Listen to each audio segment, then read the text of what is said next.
आज मैं आपको 10 ऐसे साउंड इफेक्ट्स बताने वाली हूं जो आपकी रील को नेक्स्ट लेवल बना देंगे।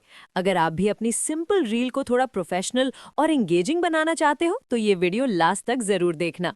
तो चलिए बिना टाइम वेस्ट किए स्टार्ट करते हैं दोस्तों।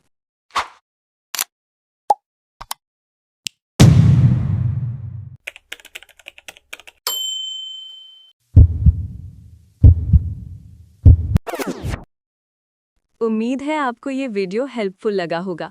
पूरे साउंड्स इफेक्ट मैंने डिस्क्रिप्शन में दे रही हूँ, जाकर डाउनलोड कर सकते हो। और चैनल को सब्सक्राइब करना ना भूलें और बेल आइकन ऑन कर लें ताकि आप कोई भी अपडेट मिस ना करें।